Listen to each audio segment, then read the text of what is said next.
9 years old, my mum enrolled me in a TV game show, and I went on this TV game show as a kid, and I didn't even remember what it was. I just had to say a couple of words and answer a couple of very basic questions, like what's a round fruit, and I guessed orange. But that was right. That's a good question. There's a lot to like about my career, I have to say. I was told when I was younger, find a job you enjoy and you'll never work a day in your life. And I couldn't say that I've never worked a day in my life. I've worked quite a lot actually, but I really do enjoy what I do. I think one of the reasons for that is that I'm working with a lot of really creative people. I'm working with some of the smartest people I know and some of the most creative people I know. We're working towards great big massive goals that are going to be famous the world over if we succeed. We get to do things that no one has ever done before, and see pictures and make images that no one has ever seen before, and tell stories that no one has ever heard before. And to me, that's like quite a lot of groundbreaking stuff that I get to do kind of on a daily basis.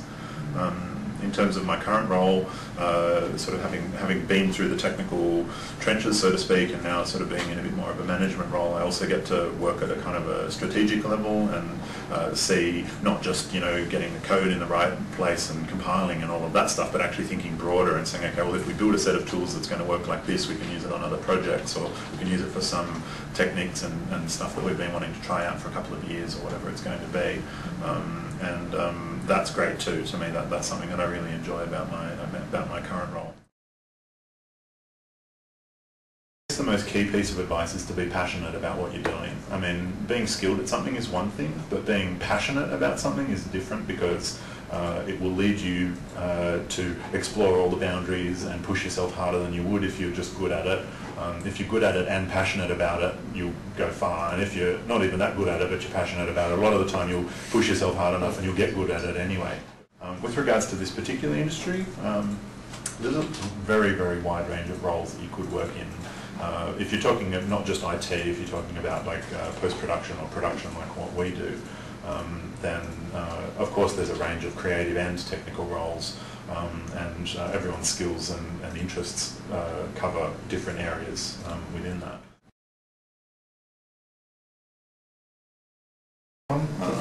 Most of the people in the R&D team have degrees. Pretty much all of them have computer science or computer engineering degrees, or they have a background in mathematics. A lot of the time I would look for experience as well. Experience mainly because it's a gauge of what people have been up to. That's not to say that we don't hire people with little experience either.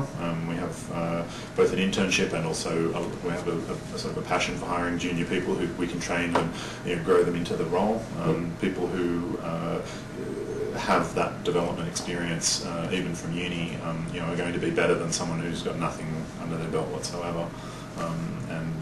Most of the time I would really pretty much consider people who have a computer science or computer engineering degree at the very least.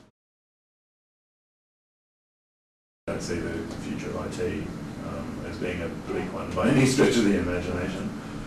In our industry, I mean, I guess we're always going to be aiming to achieve the next highest level of realism and the biggest effects that people can see.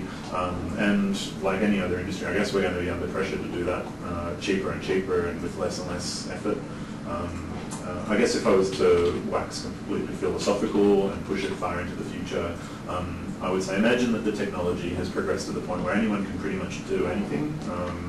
You can make digital fire or water or virtual humans or whatever, with the click of a button or the wave of a wand or whatever. If you could do that, well, at that point, I guess it'll cease to be so much of a technical endeavour, at least in our industry anyway. It'll cease to be so much about the technology, and it'll really become more about the story. If you can come up with a really good story and a captivating one, then the tools will support you to the best degree. But it's already true, even now, that the biggest special effects in the world aren't going to make a boring movie any better. There's a whole slew of classic examples of movies that they've spent hundreds of millions of dollars on crazy big special effects, but the story's terrible. What are you going to do?